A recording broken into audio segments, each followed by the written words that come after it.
there is a starvation going on in Gaza, and there are children that are dying as we speak.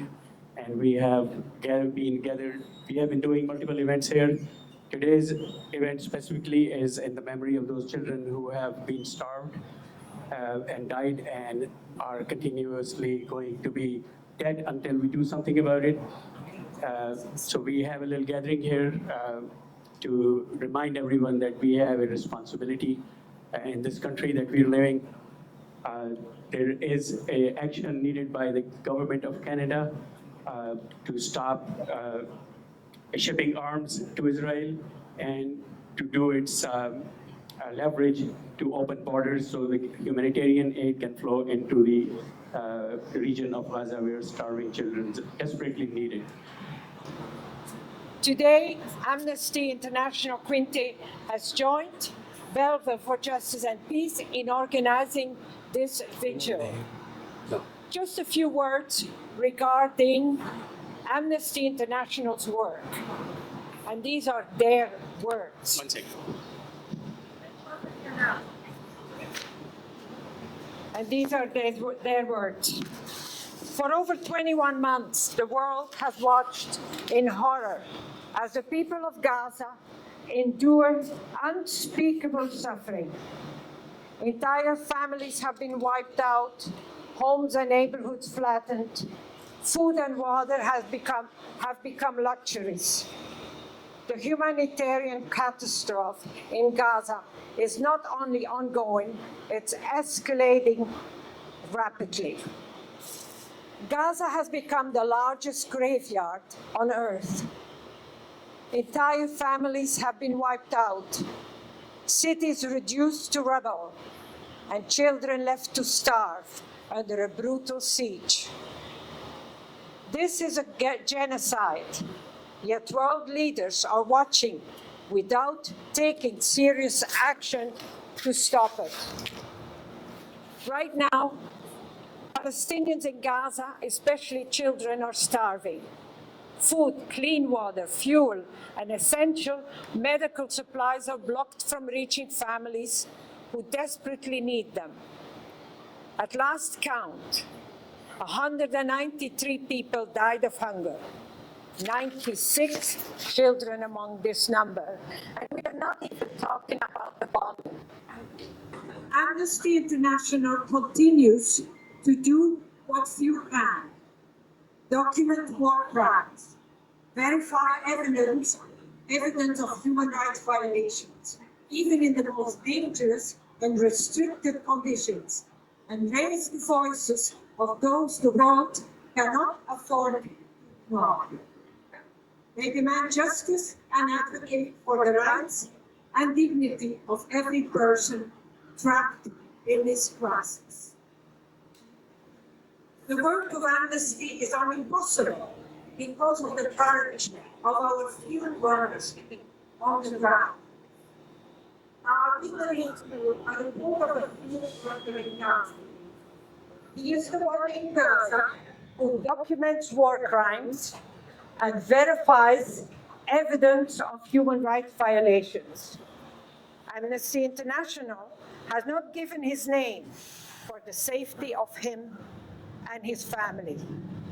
This is what he says. We had to leave our home in October 2023.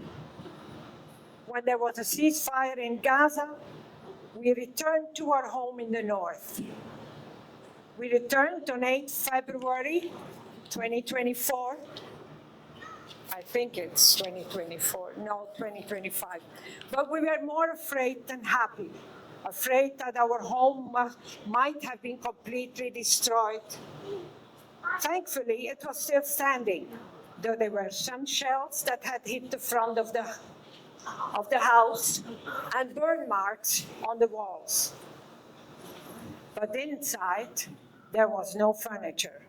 None of the clothes we had left behind when we were displaced in October 23, not even kitchen tools remained.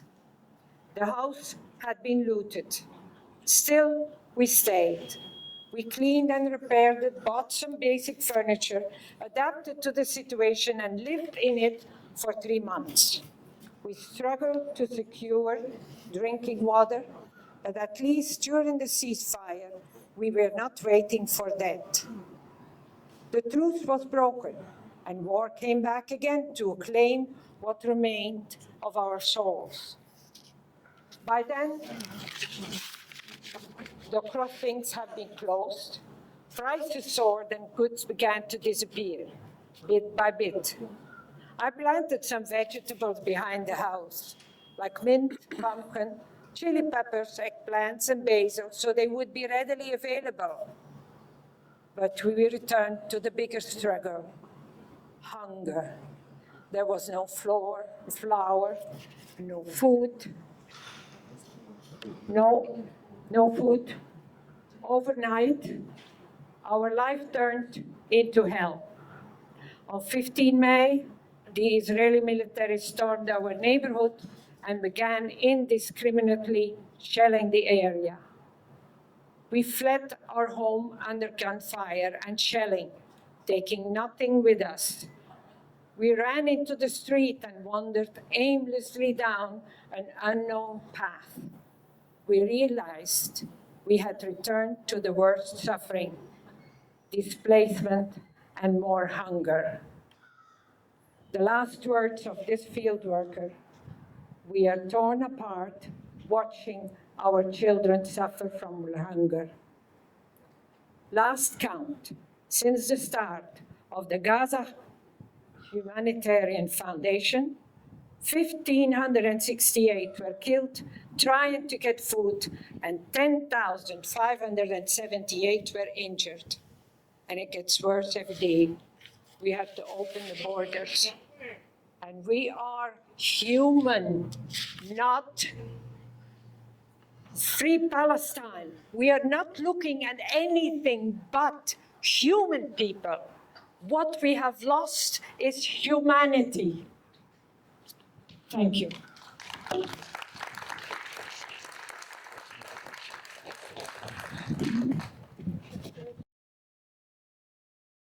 I'm a family doctor, mostly retired now. I worked in community health centers in Ontario most of my career. I spent some time in Nunavut.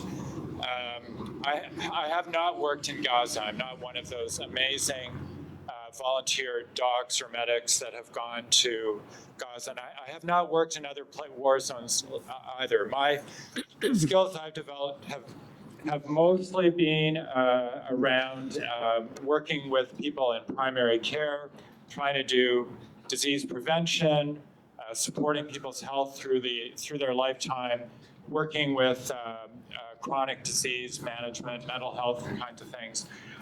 The other part of my career, though, that I'm still involved in, and that's probably relevant, is since the 1980s, I've worked with the Canadian Centre for Victims of Torture in Toronto, and my role there has been to see people who have come from countries where they were detained, tortured, victims of war, violence, and were seeking refugee status in Canada. And my job there is to talk to people about what happened, do a physical exam, document scars and injuries, come up with a medical report that gets used at refugee hearings to support the person when they're making their refugee claim. So I've seen hundreds of folks who've been through incredible things, and that experience definitely informs the way I see things. I'm going to just start by saying that there's a question for me about I don't want my talk or all of our talk to just be a set of facts and numbers that in a way are more depressing and make us feel worse. We're all here because we're already feeling bad. And we're also feeling frustrated, a little bit helpless. I do think there's reason for some hope, because I think there is some rising groundswell within the Canadian population, perhaps even in our leaders, from statements that they're saying that they are hearing what we're saying, that what Palestinians are saying. I think it's important for us to continue to be organized and put our voices together. We're small in Belleville, but we're part of a much bigger thing across the country and across the world. These large changes in people's thinking they only change when person by person we come out to things and make our voices heard. So don't think that you're small. Remember that your voice adds up. The other thing I think, and my son talked to me about this, and one of the things I've heard from people who've been detained, held in detention, concentration camps, that sort of thing, that people feel very, very isolated, very alone. They have no one to communicate with. Nobody knows where they are. Nobody knows what they're going through. It feels like nobody cares. And I think it's important through the videos that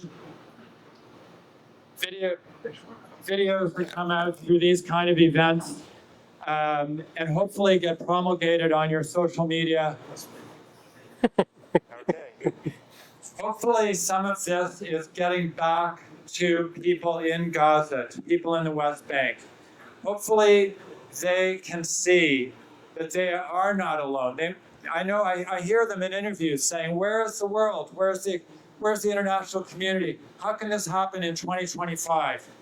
And we kind of understand why that is, but we want them to at least feel that we hear them. Also Palestinians in the diaspora, and not just Palestinians, people the world over who are discriminated against, who are treated as if their lives don't count because of the groups that they're part of, because of their ethnicity, because of the color of their skin, their religion, their gender choices, all of these things.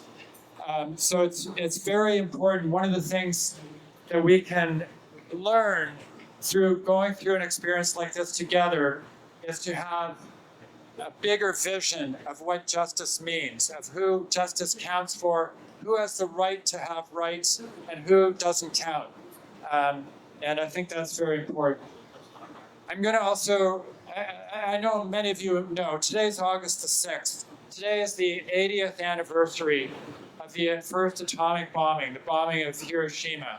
The first time a nuclear bomb was dropped on a population. And that day, probably 70,000 people were killed instantly. At least 60,000 of those people were civilians and not military. By the end of that year, probably 100 to 140,000 people had died because of that bombing. And you know, to me, that was a war crime. It was a crime to drop a weapon like that on a civilian population. You hear lots of rationalizations for it. But one of the things about crimes against humanity, the Geneva Conventions, all of those things, they're supposed to protect civilians in times of war and times of conflict. That's what we see completely broken down in Gaza. I'm going to mention one other contextual thing for us here as Canadians. Shahid made a land acknowledgement for us for Indigenous people who have long, for centuries and thousands of years, been the rightful holders and guardians of this land. And now we're here through steps of colonization, our own Canadian versions of genocide. One of the things, when I was getting ready for this event, you know, I just looked back to see, well, in what ways was starvation used against Indigenous people in Canada? And one of the things that I was reminded of, I'd seen this before, but because of the event we're having today, it stuck in my mind more than usual. And that was the level of malnourishment that was maintained in residential schools for Indigenous children in Canadian residential schools for decades and decades and decades. And it was reported, it was brought to the government's attention, but really nothing substantial was done about it for decades. And then perhaps even more disturbing, and it reflects badly on the scientific community, of which I'm a member. in the 1940s, when it was really brought to the government's attention, the levels of malnourishment of children in the residential schools, there were researchers who saw this as an opportunity to do scientific research on the effects of malnourishment. And they did experiments in some of the residential schools where they provided some children with enriched flour products or with certain kinds of vitamins and minerals, and then didn't improve the nutrition of the other children at all, and just used them as an experiment to see what would happen. It's an appalling chapter in a long, tragic, criminal story. If you're interested in seeing more about that story, I believe the researcher was a guy named Ian Mosby. He did his research from what's now the Metropolitan Toronto University. This research came out in 2013 about those practices, and you can look that up and find it.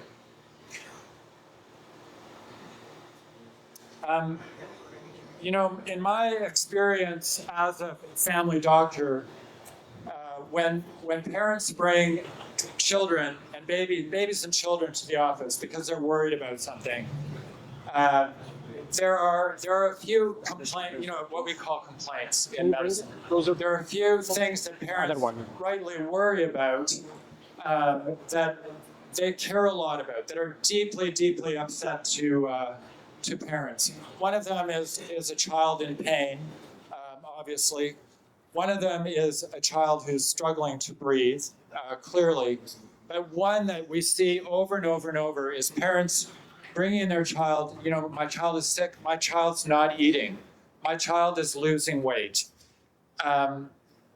These are often we see this in situations that are temporary. We can be reassuring. We see it's a short-lived virus. The child recovers, the appetite recovers. But we all want to feed our children. We want to feed our babies. Sometimes that instinct is so strong that we overfeed them. Us grandparents can be guilty of that, right? Like, we just want to feed people. We want to see them eat. It makes us feel connected, that we're doing our part as caretakers. It's very distressing when a child can't eat or is losing weight and is sick in that way. So I'm saying that because I think that's something that a lot of us can relate to in the care of our own children, how we have felt when our own children were unable to eat. And I don't know if any of you have had the experience of not being able to provide food for your children. That is an incredibly distressing situation for a parent to be in, because that is a foundational part of your identity as a parent, that you will feed your child. Now, the other thing that we see all the time, we talk a lot about nutrition in medicine, right? If you come in with your diabetes or with your heart condition or your high blood pressure or this problem or that problem, we might talk to you about what's your diet, what's your nutrition like, what are you drinking? Are you drinking too many soft drinks? Whatever. Usually in Canada, we're in the situation where we're trying to subtract some things from that diet and add other positive things in, like more vegetables, less this or that. Anyways, we know how important nutrition is. We know how important nutrition is for our children's ability to learn. We have breakfast programs in schools developed to make sure that every child that arrives in school, like this is where these programs exist, they're very important programs, every child that shows up for school can start school with a full tummy and can pay attention and can learn and can participate in their relationships and their development with other children, with their teachers. If a child comes to school hungry, they can't learn. They're not going to develop. They may develop problematic behaviors and so on. We all know that. The other time in a child's life where nutrition is incredibly important, and I know that many of the women I'm seeing in the audience have probably been through being pregnant. When you're pregnant, you are very conscious, of your nutrition, of what you're putting into your body. That's going directly to your baby and your baby's development. And you worry about that. You're concerned about that. You care about that. You're looking for the right things. This is another way we can relate to the women in Gaza who are pregnant, who have no choice about what's available to them, and are perhaps losing weight when they should be gaining weight, right?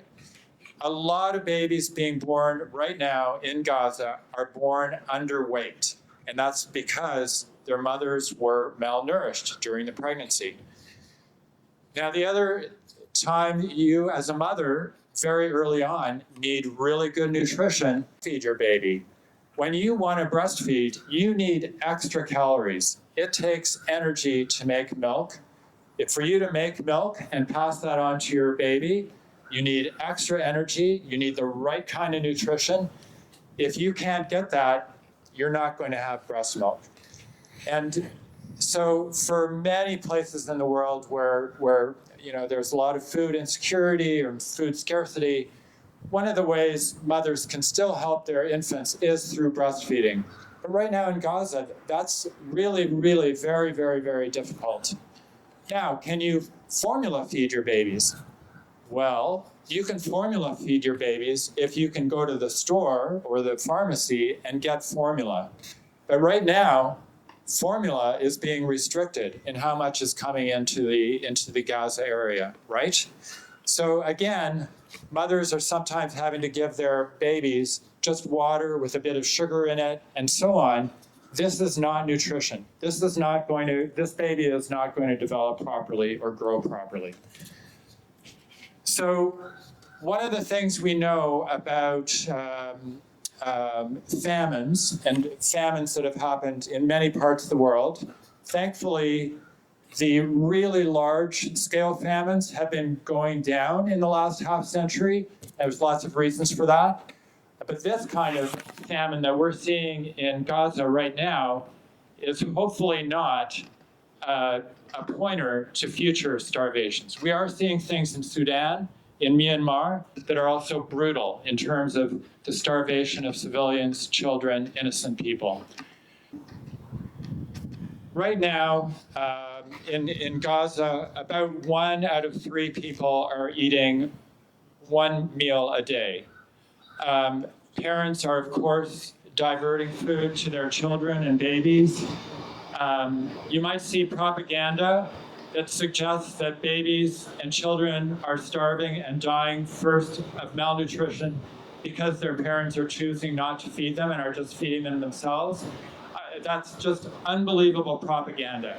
We know from other famines across the world, we know why babies and children die first. Babies are the ones who need the most specialized types of nutrition. They need protein, they need nutrients to grow and develop. They need clean water for hydration. They are the ones who get dehydrated the fastest. What happens if a baby or a small child doesn't get the proper nutrition? Why do they die first in a famine? They die because they have very few fat reserves. They're very small. They burn up those reserves quickly. They also die because when you're being starved, your immune system's ability to fight infection goes down.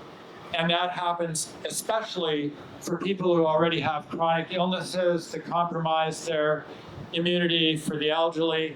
But it happens a lot for small children and for babies. Their immune systems take a large hit. And what you see historically in famines that have across the world, happened in various places across the world, one of the main causes of death during a famine is not a lack of nutrition and just straight starvation, lack of food. One of the main reasons that people die is from infectious diseases. They die of diarrhea. In parts of the world, they die because measles goes crazy. Other infections that normally children and babies would be able to fight off, they're unable to fight off. right now in Gaza, you have a situation where most people no longer have the protection of their own homes. They're living in crowded areas. Water sanitation is bad. So there's lots of deficits in the public health reason. Infections can spread very quickly. Diarrheal illnesses have been on the rise in Gaza. When you see numbers about how many children, how many people have starved or died of starvation, they're not very clear on who they're counting. It's actually very difficult for researchers to, when they're studying large famines in the past, it's very hard to decide exactly who has died because of the starvation, because of the famine, or have they died because they became weaker due to the famine and were not able to fight something else off. And then, so the cause of death might get listed as a diabetes crisis, but one of the main reasons why it happened now might have been the famine that was going on, the malnourishment that was going on. So when you see the numbers, you need to not necessarily question them. But they could easily be an underestimate. There could be a lot more people that are dying who wouldn't necessarily have died if they weren't in this weakened state. Now, the other thing that, of course, is happening in Gaza every day is that people are still suffering extremely violent injuries. They're still subjected to bombing, gunshot wounds, shrapnel, all these things. So what I'm hearing, and you're probably seeing too in interviews with doctors, with surgeons and emergency physicians, is there's a lot of cases where people come in, children, today we're talking about children, come in, they have a wound, the surgeon does a repair, but because of the conditions of the hospital, infection almost inevitably sets in. Because of the child's malnourished state, healing is very difficult. It's very difficult for wounds to knit up and heal up if there isn't proper protein and proper nutrition. If your hospital is too crowded, you have to send the child home. They're going home to a place where there isn't adequate nutrition. It isn't at the hospital. It isn't at the home.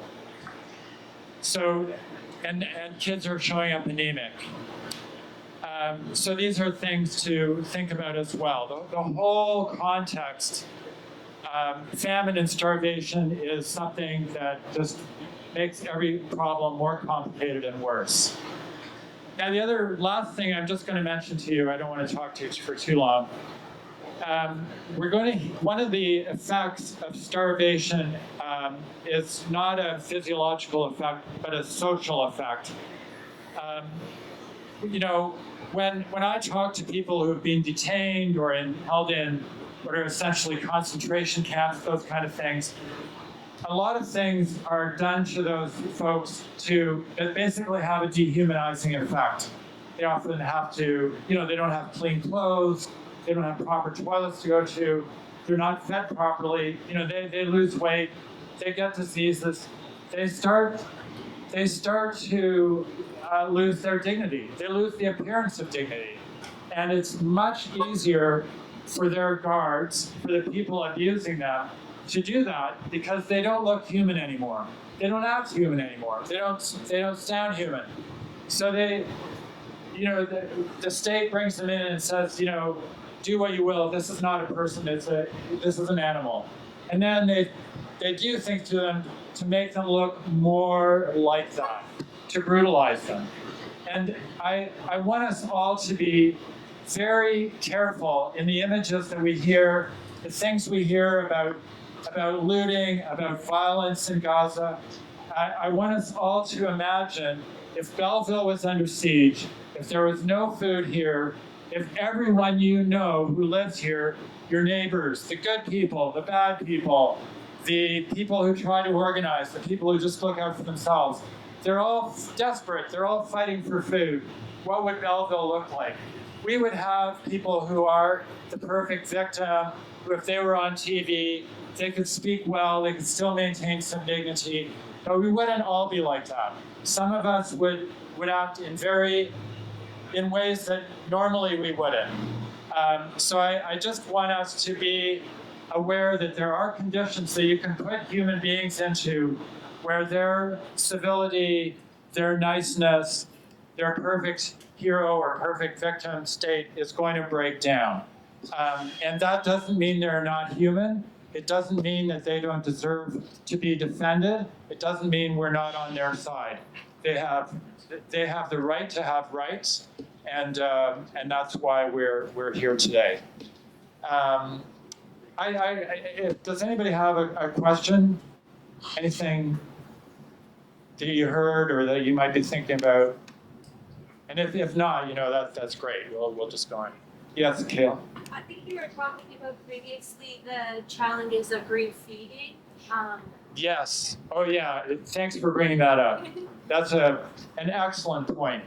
Right now we hear about dribs and drabs of food getting in, and it's very disappointing. Not nearly enough to refeed the population, but we're also in a situation where many, many, many babies and young children and people are in a state of malnourishment where you can't just give them pasta or rice and lentils and they're going to recover. These folks, these kids, babies, children, they're beyond that. They need special refeeding centers. They need those centers to be sanitary, safe. They need professionals. They need proper protocols. They need the refeeding of forced mass starvations in history.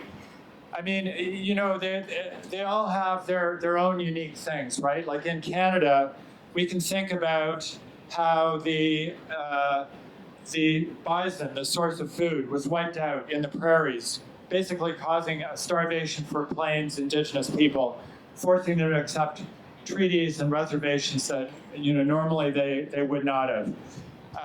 We can think about some famous sieges, like the siege of Leningrad in World War II, where the German army besieged Leningrad. There was a huge starvation within Leningrad.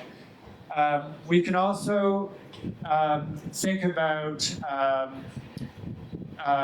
there was actually early in the Second World War, the Nazis came up with a plan, and this was interesting. I can give you a bit more context. When I knew I was going to do this talk, I did a little extra reading. So thanks for your questions. You're helping me get to some of the things that I prepared for. There's a book, a very good book called Mass Starvation that you can get from your library by an American professor named Alex DeWall. He published it in 2017, so before this event that we're witnessing now. And through his lifetime, he's been a scholar of mass starvations and famines. And his book's about it. What happens? What causes them? What are the harm reduction things that can happen? It's an excellent book. So one of the cases that he brings up in that book, one of the things that the Nazis had learned from the First World War was that to survive a long war, you had to be able to feed your home population. The Allies in the First World War had been more effective in blockading and keeping food out of Germany than the Germans had been in keeping food out of France and England. Both of them were trying to blockade food from the other side. So when the Second World War started, one of the things the Nazis wanted to do early on was invade the Ukraine. They wanted to get a hold of the great agricultural lands in the Ukraine, basically to harvest the food and get that food back to the population in Germany. They did not care at all about whether the Ukrainians lived or died. In fact, part of their plan was it would be better if Ukrainians died because it would be fewer mouths to feed. But it was a big plan. It was very difficult to execute. They were partially able to execute it, but that was their plan. Now, another thing that's maybe more shameful to us, because it happened on the Allied side, was that Winston Churchill made a decision to blockade a large part of the Indian coast to keep Japanese ships from coming on into India. And one of the things about that was that thousands of Bengali fishermen along the coast who supported themselves and their local populations with fishing were unable to do that. There was a very large famine in Bengal, totally brought on by that Allied strategy of diverting food from the colonies to England to help the home population survive the war. And tens and tens of thousands, possibly hundreds of thousands of people, Bengali people, died of starvation. And the British government knew it. It was a choice. So that's another example in the last 100 years.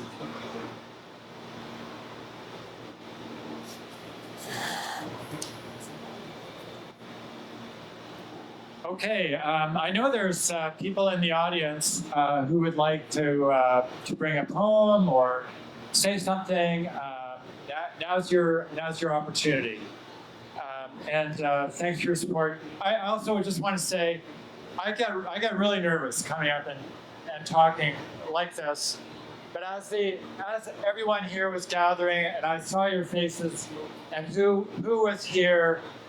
I felt this collective sense of support, and I think we have that for each other, and I'm grateful to you for that. And I think I'm one of those people who would be at home not knowing what to do if I didn't see what you folks are doing and getting support, that shared sense of support. I think we keep each other going, and our own momentum hopefully will bring other people into raising their voices and doing more.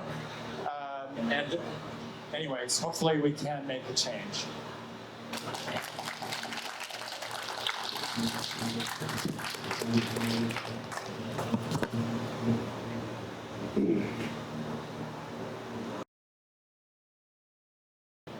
I have a poem that is written by someone in Gaza, and it's called When Silence Starves. And it is by Ruba Khalid Al-Falid. I'm not used to reading from a phone, so please bear with me. When silence starves. No food remains, only the rumble of empty stomachs, louder than bombs, more relentless than drones. Our bodies have withered to shadows, ribs jut like broken wings, as if our chests yearn to escape what we've become. Burn-boned, starving, trapped in a cage forged by war. Men falter mid-sentence, words unraveling. Women break bread into ghost-thin slivers. And the children, they no longer play. Joy demands calories they don't have. They sit in corners, limbs folded like broken vows, eyes wide yet dulled. Mothers stir empty pots, serving nothing with whispered apologies. They season it with songs, but the children are too weary to pretend. Plates stand barren, shelves echo their emptiness. The world, too, feels hollow, unanswering when we cry out. We faint now, quietly, without fanfare. It's what happens when the body exhausts even the will to stand. And when the world begins to hear the growl of our hunger, they rush to drown it. Bombs roar louder to silence our stomachs. They hold meetings not to feed us, but to feed illusions. Ceasefire, they say, meaning delay. Negotiation, they claim, meaning nothing. They stage hope like a play, just enough to keep us dreaming of bread, just enough to hush the world. Not peace, not aid, just silence in disguise. Yet still we dream. Dreaming is the last right they haven't stolen. In Gaza, a loaf of bread is no mere meal. It's a miracle, a flag, a defiant declaration that we are still here. When the world asks, what does hunger sound like? Tell them, it sounds like Gaza, where even silence starves.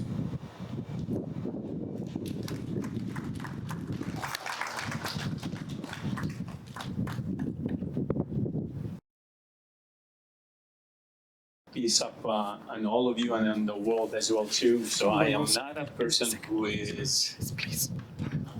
could speak in public, but I actually chose to pick a picture just off the posts and maybe just looking at their eyes and find my courage. Because therefore, these are the human beings that everyone actually is not seeing them like. So I'm gonna talk to you. My wife asked me, are you gonna prepare something to read? The answer was no. What are you gonna say? Whatever the chapter in my heart says. What page? Page 1. And what is that? I chose to start with being just a simple human being. Now, as a human being, as you all know, how old is the world? Nobody knows. We can guess. But guess what? Humanity was born before any religion, anything that ever existed. Humanity was born. So therefore, what is our differences? What is the something that we have in common? So if you look at our differences, it's few. And what are they? Color, faith, and what else? Maybe culture here and there, language, and that's it. But what is actually the things that we have in common with? You get cut, you bleed red. You feel something and your heart beats for. You like what your heart's like. So therefore, makes us so much we have in common, and we're human. So therefore, every human has existed to be related. You guys are all my sisters and my brothers and my mothers and my fathers. But one thing we have to keep in mind that, you know, something I was wondering, what am I gonna say? And I looked at you and you gave me a thought, thanks to you. And I am terrible with names, terrible. So if I remember one of your names, you'll be lucky. So, and the thing is, like, I was wondering, okay, so where do we start? What do we say? What do we do? So a genocide that is happening now. Well, let's forget about that one for now, just a minute. Now, if I told you back in the day that actually the natives of this country has been slaughtered, you'll be like, I wish I was there at that time to stop them. Well, guess what? The native in Africa gets slaughtered. I wish I was there to be able to stop it. Or there's many nations before our time, even you could go back to 20,000 years ago, and you'll wish that you were there, and therefore you stopped it. But guess what? In black and white, Holocaust happened. And we all wished that we were there to stop it. No kids deserve to die. No human deserves to die at any cost. Not for the cost of money, not the cost for oil, not for the cost of anything. Because who's killing us? And that's what we need to understand. But guess what? Today, there is a genocide. And you have the right to stop it. And guess what? You could be on board. This is not that Titanic where it's going to sink in the middle of the Atlantic. This is, you could call it whatever you want to call it. A jet, a plane, a train. But you should be on board. Because the children of Gaza, same as every child out there in the world, not just Gaza, every child out there in the world, guess what? They deserve to live. I am married and I have 2 children. It saddens me as a father to see my children eating with full stomach, and it aches my heart. And the children of Gaza are begging for food. And guess what? I come from Lebanon, and I was born in 1976. The day I was born, my father got shot. And then therefore I was just breastfed by my neighbor. I happened to be lucky. And then my mother took care of my father.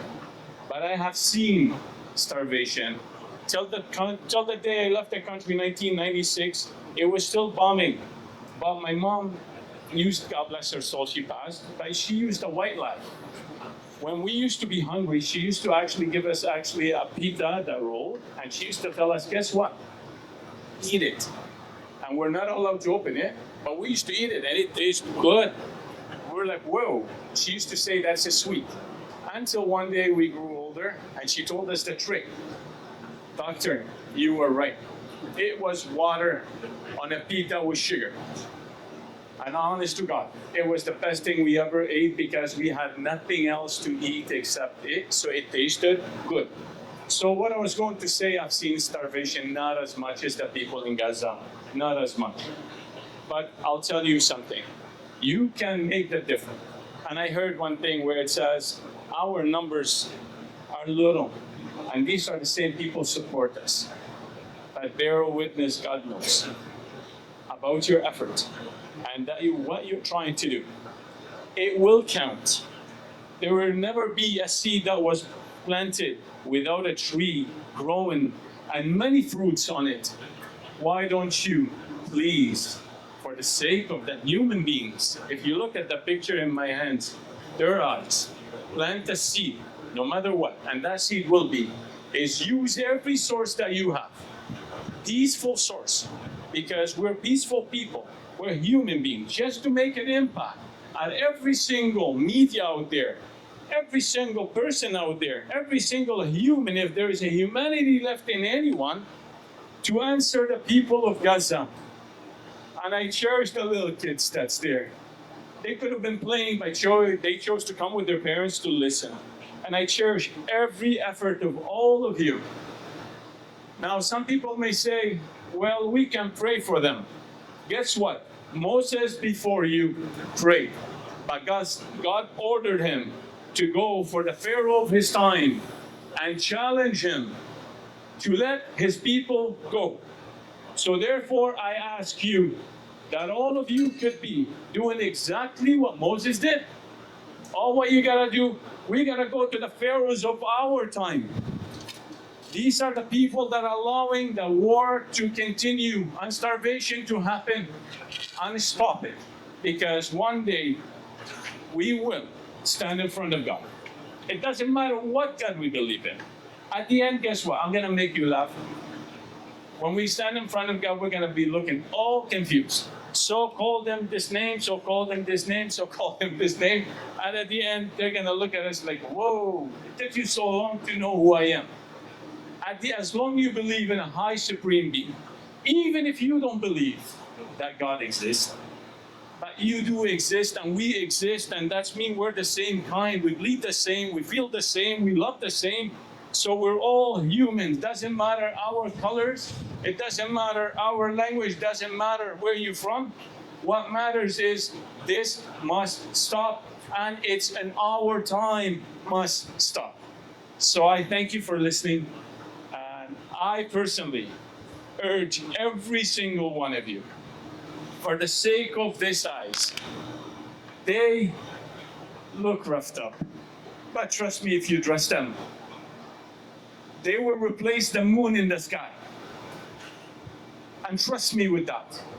There is no way in the world, if you had one passion for human beings to let actually not a drop of tear, just looking at them. And the sad part is, I'll tell you what, Israel is not only who's responsible for that. Yes, they started the genocide. So the surrounding countries who is doing nothing about it. And I come from these surrounding countries, they're all infested. And then guess what? The people must rise. Don't wait for them. Because if you wait for them, there will never be one of them left. We can make that difference. And you, my brother and my sisters, in humanity, forget about faith. Don't look at them as Muslims or Christian or Jews. Look at them as a human being. Regardless to our differences, there is one thing that keeps us connected and caring for one another is a humanity. I love you from my heart, regardless to what's you offered, or regardless what you're gonna do about it. But I only urge you to be that seed. Put that seed today. Put it in your children's. Educate. Go. Brother Shahid inspired me so much. Every time I pass by Highway 62, and then just by the 401, and I see a gentleman standing, snowing, raining, and I'm like, I should be ashamed. He's trying to make a difference, but I actually could not sleep no more because of him. He has awakened my conscience, and I hope every single human will have some conscience, because if it happens to us at home here, then what do? Then we must actually stand and say enough. I thank you from my heart, and I think I have said enough.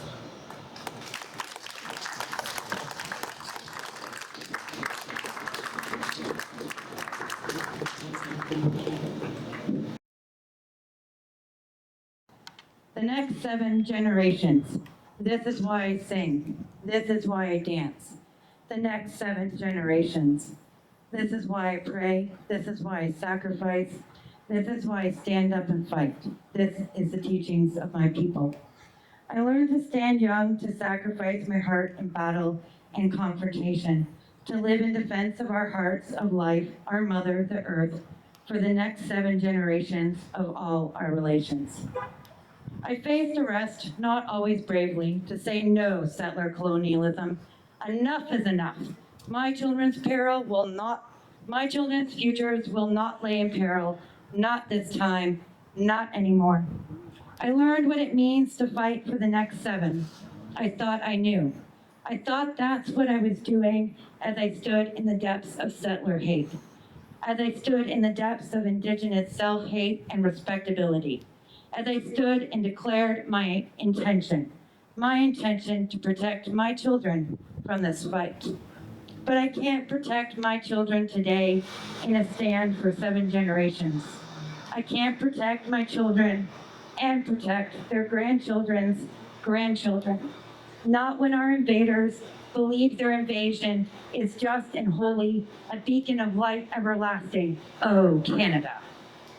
Yesterday, my child went off to fight to protect the next 7 generations. This is what it means to protect 7 generations. We sacrifice ourselves and our children. This is a warrior's pain, to send your child off to battle. I thought I battled so they wouldn't have to. I thought I cried in pain to save them. I thought every broken bone, every scar to my soul was to save my child from a warrior's scars. The babe I nursed faced a gun yesterday.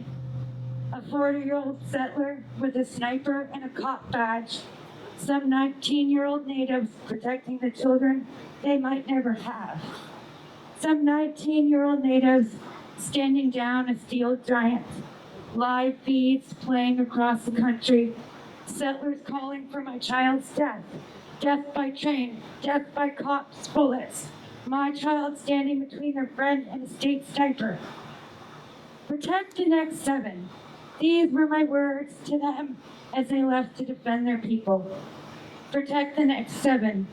These are my words to myself as I sacrifice my child, my babe, my love to this fight.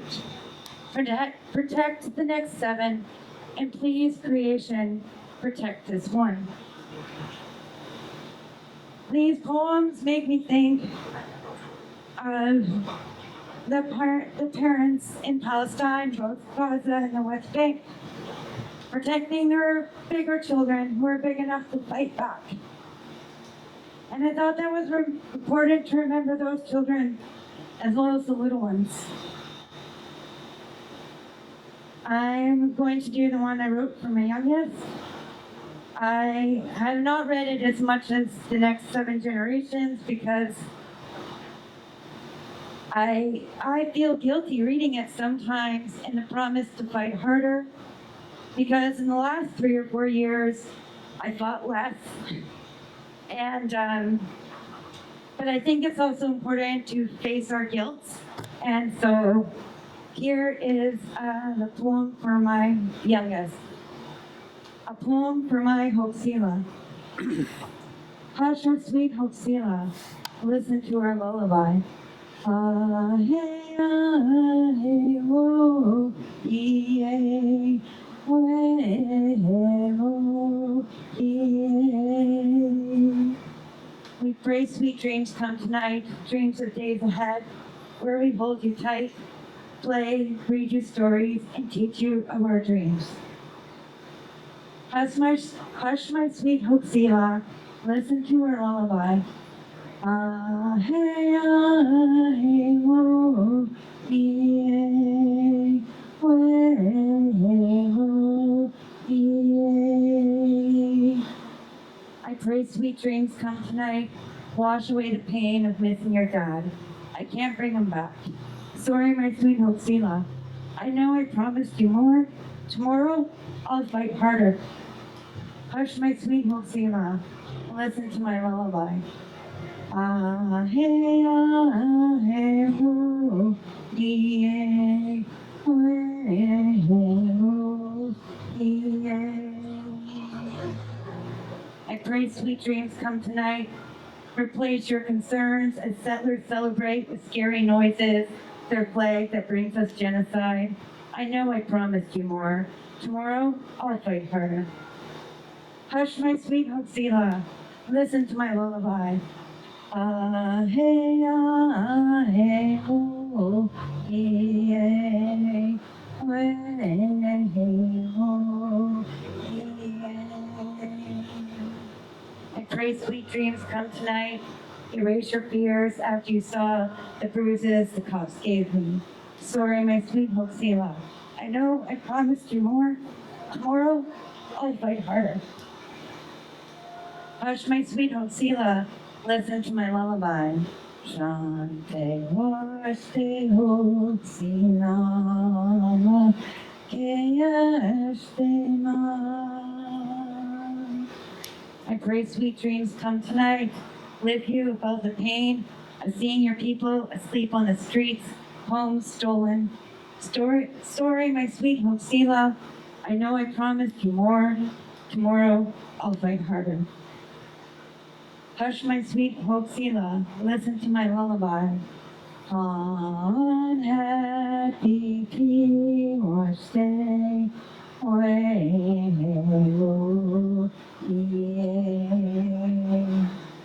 I pray sweet dreams come tonight. Blood in your mind after seeing your sister taken to hospital. Ants hushing around her. Sorry, my sweet Hoxila. I know I promised you more. Tomorrow, I'll fight harder. Hush, my sweet Hoxila. Listen to my lullaby. Shante washte Hoxila, Keyashte ma. I pray sweet dreams come tonight. Wipe away your tears after those settler kids made fun of you, kicked you, stole your juice. Sorry, my sweet Hoxila. I know I promised you more. Tomorrow, I'll fight harder. Hush, my sweet Hoxila, listen to my lullaby. Unhappy people stay away,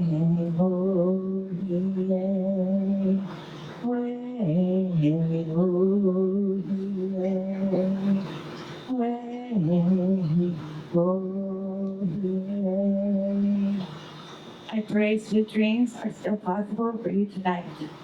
You saw the news for the first time. Guns removing family from their lands. Sorry, my sweet Hoxila.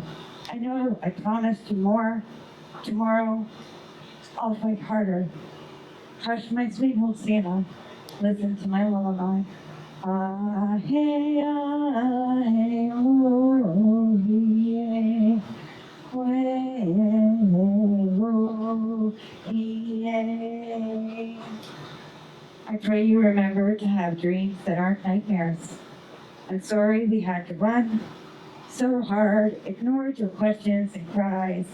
Sorry, my sweet Hoxila. I know I promised you more. Tomorrow, I'll fight harder. Hush, my sweet Hoxila. Listen to my lullaby. Ah, hey, ho, yay, way, ho, yay. I pray your dreams end tonight. I'm so tired. I haven't slept. Comforting your dreams at night, your fears, your reality. Sorry, my sweet Hoxila. I know I promised you more, and you're only 6. Tomorrow you can fight by our side with those whose dreams are also stolen. Hush, my sweet Hoxila. Listen to the lullaby.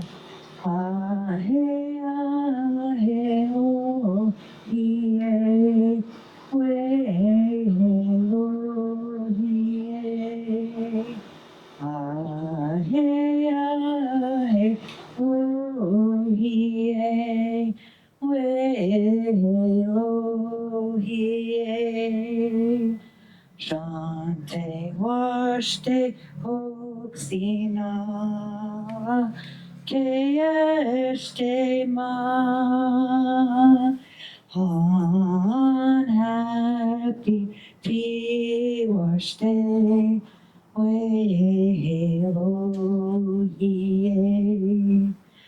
Shante Washte Hoxina Keestema unhappy Piwashte Weloye Weloye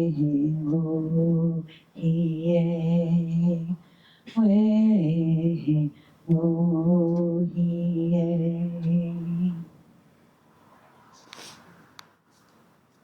Okay.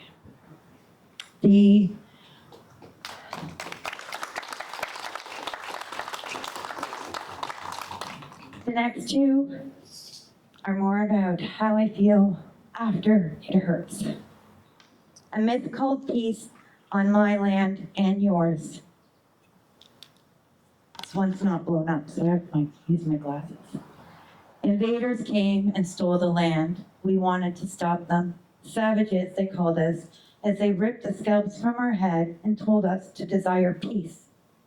When they marched our ancestors from their homes on death marches on dusty roads, just like they did your own, our people were told behave, aspire for peace, or meet the butt of a gun. When the pipelines were laid down, when the walls went up, those who tore them down were called terrorists for disrupting the peace. When the bombs fell and white phosphorus rained, peace was called. We are all told it will bring change. But peace didn't stop them from stealing the land. Peace didn't stop them from demolishing the homes. Peace didn't stop them from building the walls. Peace didn't stop them from trying to kill us all. Now every time I hear peace, I believe they mean the peace that will come when our voices are silenced once and for all. There shall be no peace until all of settler colonialism falls.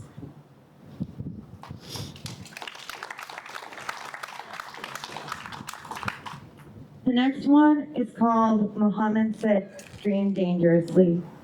One of my closest friends is Muhammad Abdu, and in 2013 he came and found me and he said, I want Idle No More and support Palestinian human rights to join up. And we started a vast friendship.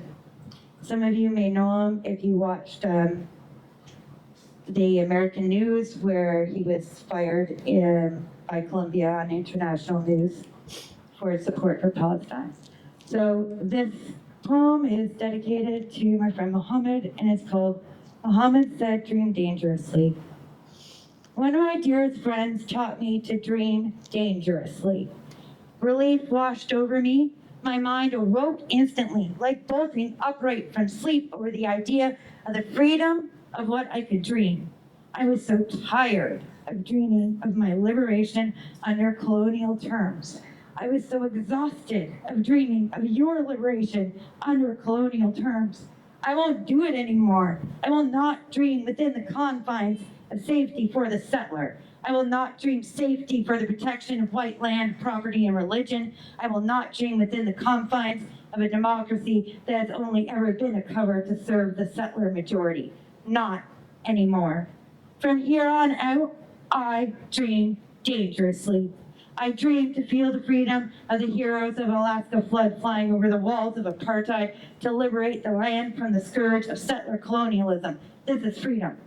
This is the freedom my ancestors must have felt flying on horseback across the plains, hairs whipped out behind them, calling all the spirits as they launched forward on magical beings that would help them launch their arrows full force straight ahead, wiping out settler colonialism one at a time. This is the taste of freedom I tasted as I felt running through bush and weed and swamp to bring supplies to the warriors of Orca resistance. We didn't liberate ourselves yet. Palestine hasn't liberated themselves yet. But I dream dangerously because it is a dream that will seize the moment when we fly towards liberation and feel the freedom of fighting for our people on our lands. The strength to dream dangerously about this is how we achieve liberation. Settlers have always told me to dream safely. They say it will never happen in your lifetime.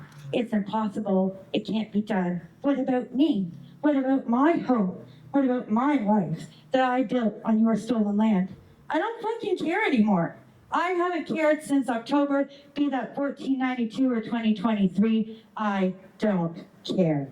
I have one dream, and my dream is liberation from the river to the sea. My dream is liberation from sea to shining sea to shining sea. All Indigenous land must be free.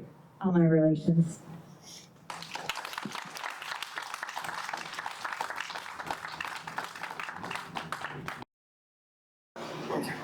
For introducing me. I wish I could live up to the compliments that you give me. I appreciate that. My name is Muhammad Iqbal. I'm a retired professor. Yeah, I'm a retired professor, and I'm 70 plus. I have been ever since my childhood. I've been listening to and watching the stories of Palestine. I remember seeing the map of Palestine way back about 50 years ago. It used to be a full map that we all know, the boundaries of Israel. Then I heard reports and witnessed on the TV the stories of massacre of Sabra and Shatila. Then I listened to the reports of war between Arabs and Israel, Arab neighbors, in which a lot of territory was taken over, including West Bank, Golan Heights, and the entire peninsula of Sinai, which was of course retaken by Egyptian forces later on. And the story continues on, which has now culminated into a very drastic and heart-wrenching story of genocide, ethnic cleansing, genocide, and forced starvation. When I watch these news on the TV, I simply can't listen to these reports anymore. Sometimes I have to change the channel, and sometimes I have to shut the TV off because it's so painful, it's so heart-wrenching, and I've been watching these for so many years. And I turned the channel off because I know what's coming up next. It's the same old story of ethnic cleansing, genocide, starvation. It's one of the sad chapters of human history, never seen them. One of the speakers actually mentioned about the dropping of atomic bomb on Hiroshima. That was a war crime. Yes, it was. But then there is another war crime similar to that, those we are witnessing right now, happening in the territory of Palestine. We all have been watching with so much helplessness. We can't do much about it because the world has changed its morality. the philosophy or the strategy of might is right has taken away the forces of resistance. The majority of the world population cannot do anything. We all watch in helplessness, with a passive attitude of not able to do anything. But there is one thing that we can do, and that is that we can speak up. Just like we are here today, we can speak up, raise our voice, although we are very few people, but we can raise our voices, try and make it heard to the echelons of power in Canada and abroad, of course. So I'm glad that Brother Shahad and his group has initiated some petitions, and I have signed those petitions. I'm sure all of you have signed those. What we can do is perhaps keep on this momentum and try and make our voices loud and clear. Tell them that we are here we're determined to stop this suppression and cruelty that is happening out there. And at the same time, I'm not sure if anybody can update me on this. There was a Canadian military attempt of airdrop of foods in Gaza, and the week prior to that, there were some airdrops from some other nations as well. So I'm not sure what happened to that. Is this a continuation of some activity? Are there any Canadian foods being dropped further, or was that the only one? So I think maybe if there is a petition that we are going to write, maybe we can try and force the Canadian government to at least continue those kind of airdrop operations in the Gaza territory. So I hope that the petition that we are signing make any difference. And at this point, I would strongly suggest that should be added into the petitions that the Canadian government, now that they have started the airdrop of foods into Gaza, they should continue on this operation. So that's what I have to say. Any comments, questions? Thank you.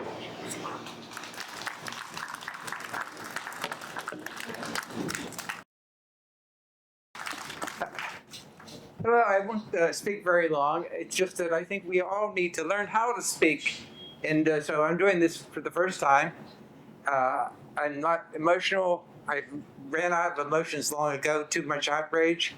I first found out about what's happening in Israel 1985, around then. Went to a forum in Boston where there was a Palestinian woman and an Israeli woman who was a lawyer defending Palestinians. I was horrified by what I learned. I got some literature at the table, and even more shocked by the nature of the occupation, demolishing homes, the complete humiliation people were suffering. And most people in our society have no idea that this is going on. And I started to realize that we can't imagine. It's like we're in two different worlds. That world there and this world here. And yet there is a common denominator. I wanted to start by offering a solution.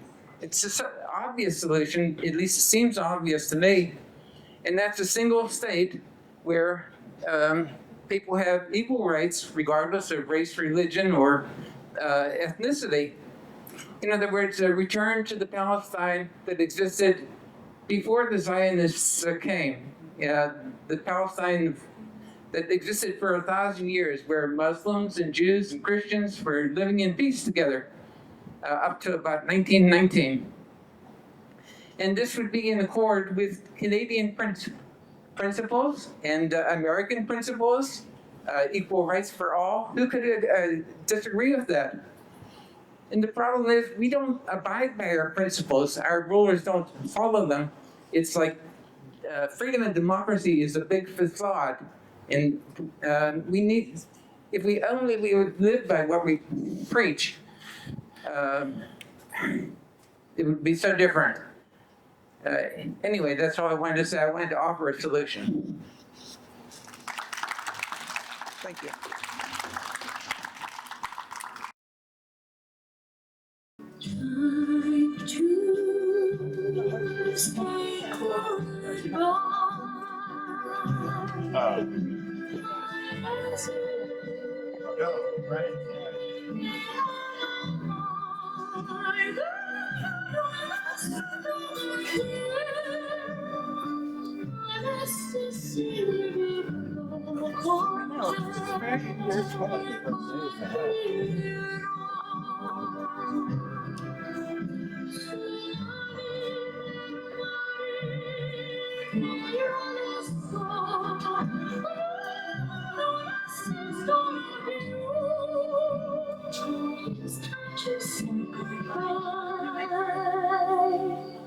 Tu sei lontana, sogno all'orizzonte, mancano le parole.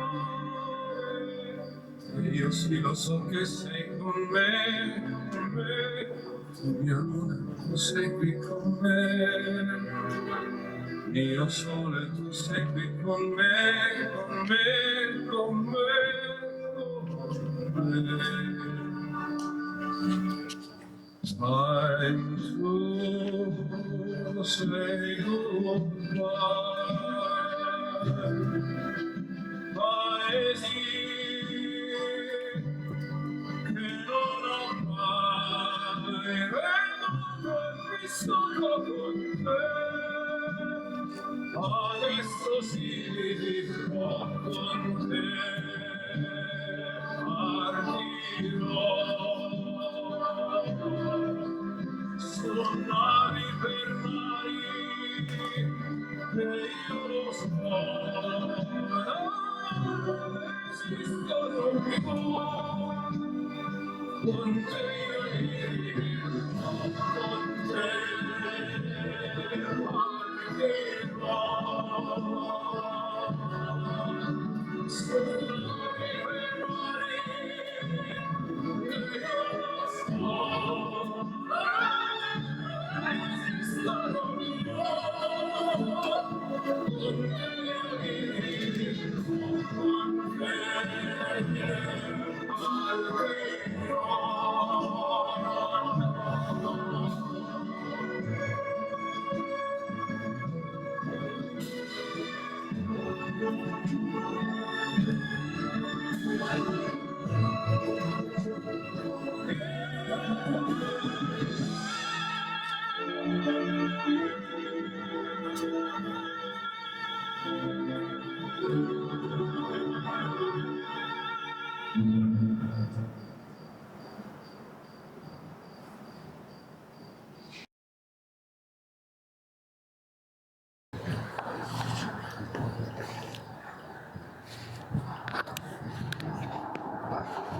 Oh, hi. Nice. That's good.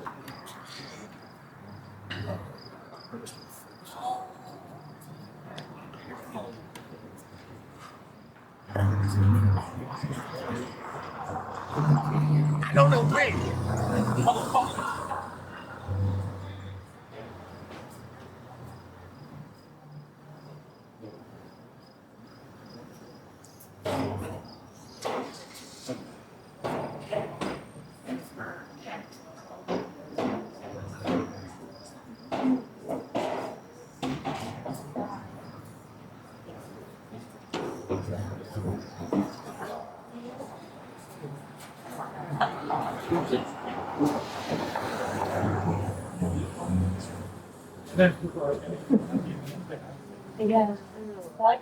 If you're brown. Yeah.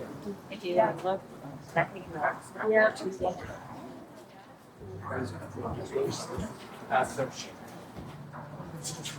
with you. Personally. I'm with you. Thank you. Thank you. Make your peace.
Yeah, that's right. And what's gonna happen to the, to the people that maybe are still alive, but that are starving? What's gonna happen to them? And in the early time, when we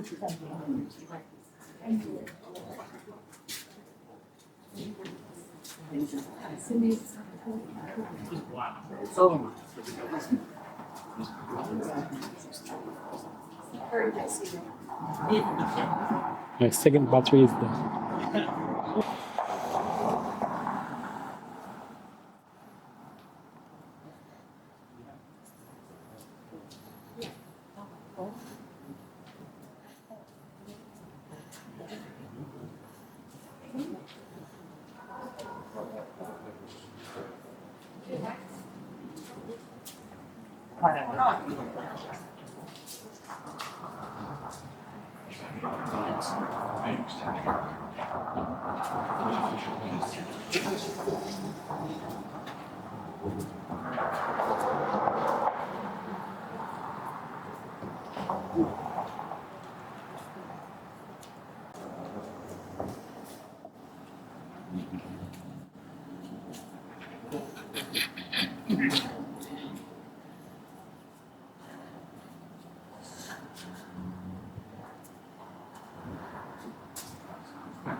Like you learn those more things and like I want to learn. I know, but Yeah. yeah. be able to communicate with them.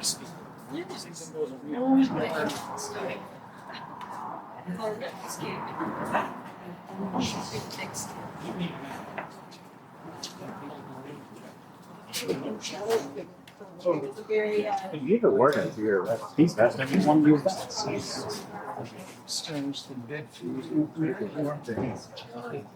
Today is just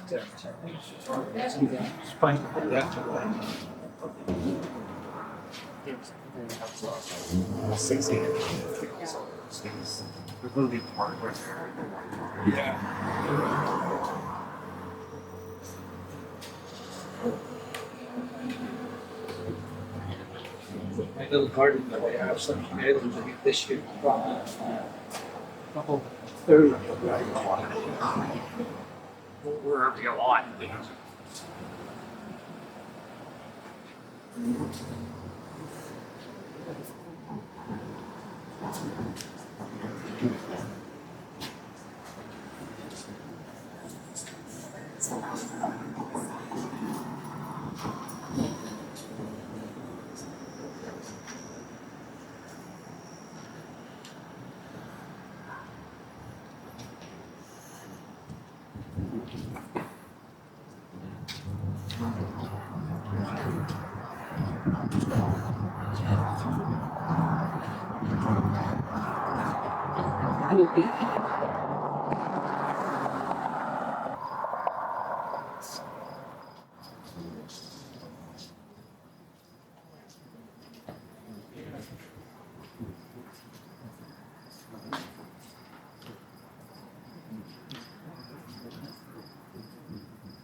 Hi, everyone. I just wanted to remind everyone, we mentioned arms embargo now. I know a lot of people will feel like there's not a lot that you individually feel you can do. You know that the Canadian state is complicit, but how exactly we can kind of put pressure, it can get quite overwhelming. So armsembargonow.ca is one excellent place to start. It's had a lot of traction in recent weeks. Just last month, late last month, there was a report out, one of many reports, but the most recent report demonstrating that the Canadian government's commitment of the cessation of arms shipments to Israel remains invalid. There are still component parts of weapons and military supplies that are exiting Canada and ending up in Israel, despite this Liberal government's commitment that this would not happen. In fact, we have seen since 2023, not just that it has continued, but that it is accelerating. This is why we say that this is a Canadian issue, and this is why we as Canadian citizens are culpable in this genocide, and why we hold the Canadian state accountable. The Canadian state does not allow arms shipments to Russia, to many states that it feels it is in opposition to, but it does allow Canadian companies to export goods and services to Israel that are either in direct use against the Palestinians in the violence, as well as goods and services that are being exported for use in occupied West Bank that is internationally recognized as an occupation. And under Canadians' international treaties, we have agreed that we would not do economic business with an illegal occupation, and yet we continue to do. So you can learn more about that at armsembargo.ca, armsembargonow.ca. And I am here as a member of Belleville for Justice and Peace. I also do work with Labor for Palestine. If you are a member of a union and you would like to grapple with this issue within your union, whether you see the union acting in problematic ways, not defending anti-Palestinian racism, or just want to learn more about how your pension may be invested in the same weapons companies and occupation infrastructure, reach out. Labor for Palestine is something you can Google. You can learn information there. If you reach out to Shahid, he will definitely get you in contact with me.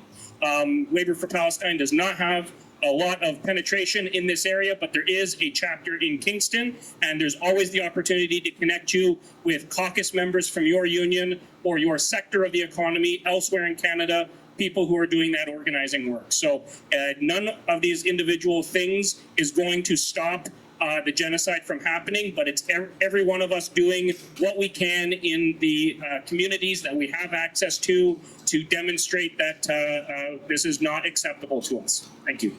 How much, question? How much has Canada given? How much aid has Canada given to Israel? How much aid Canada is given to Israel? So off the top of my head, just to give you an example, in 2023, Canada approved $23 or $28 million in military arms shipments. These are not, this is not like hospital materials for the military. This is like actual components and that are used in weapons, bombs, small weapons. In 2023, it was 28 million. That number surpassed all previous years cumulatively. Okay, and then the Canadian state has committed to not do that anymore, but numerous reports have come out. For example, Canada is not classifying as an export to Israel components that are first shipped to the United States for further assembly, which are then shipped to Israel. From the Canadian government's position, this is not an arms export to Israel, it's an arms export permit approval to the United States. Likewise, any company that had a pre-existing 3 or 4 year approved permit that permit was not recalled.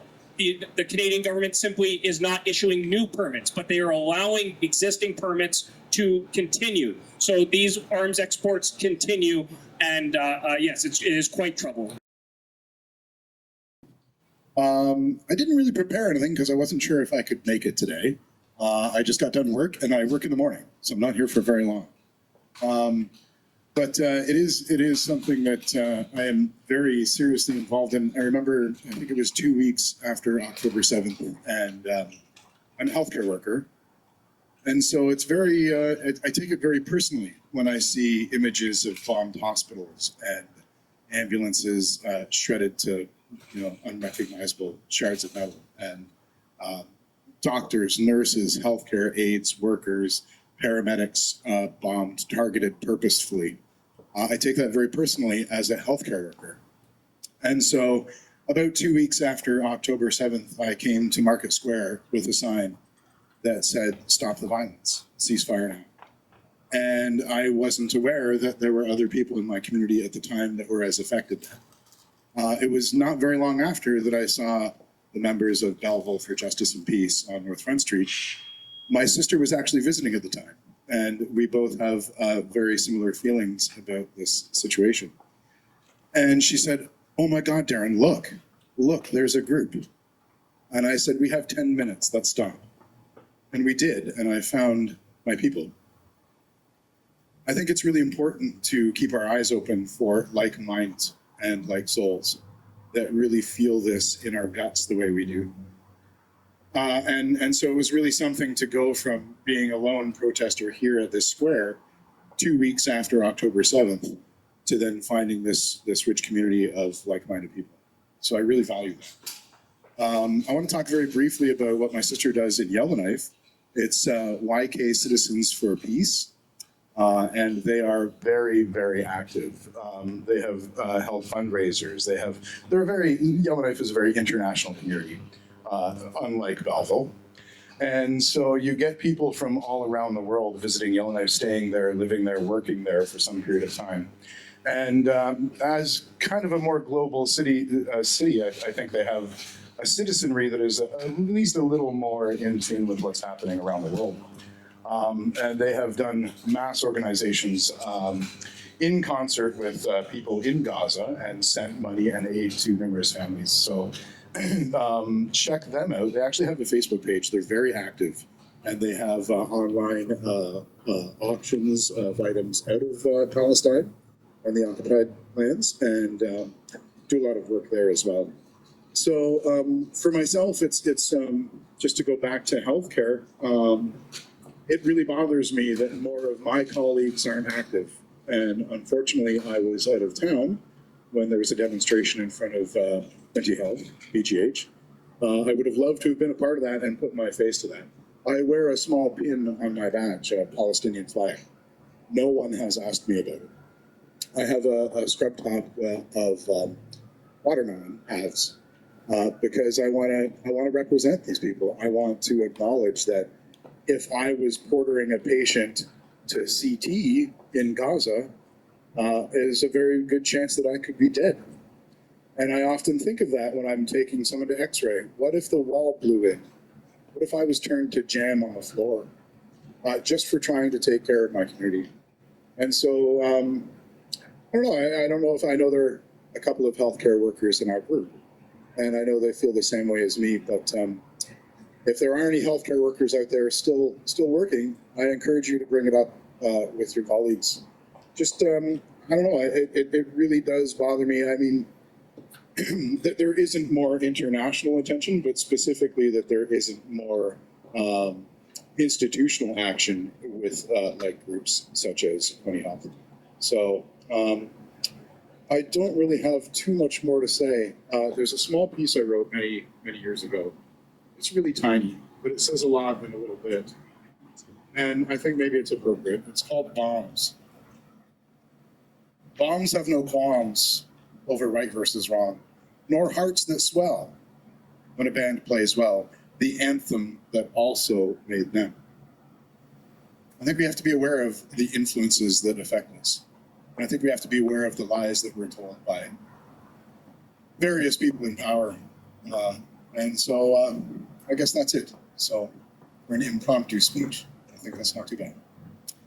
Thank you all for coming. I really appreciate seeing you here.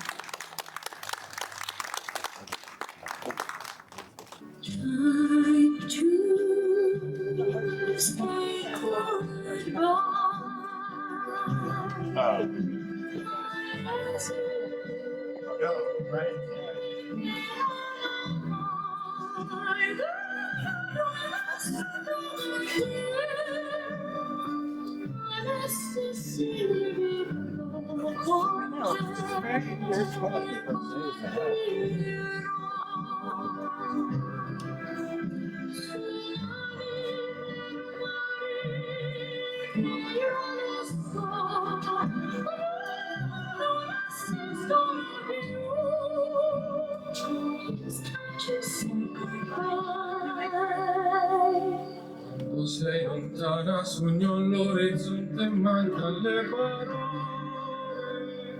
E io sì lo so che sei con me, con me.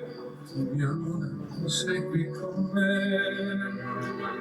Mio sole, tu sei qui con me, con me, con me, con me.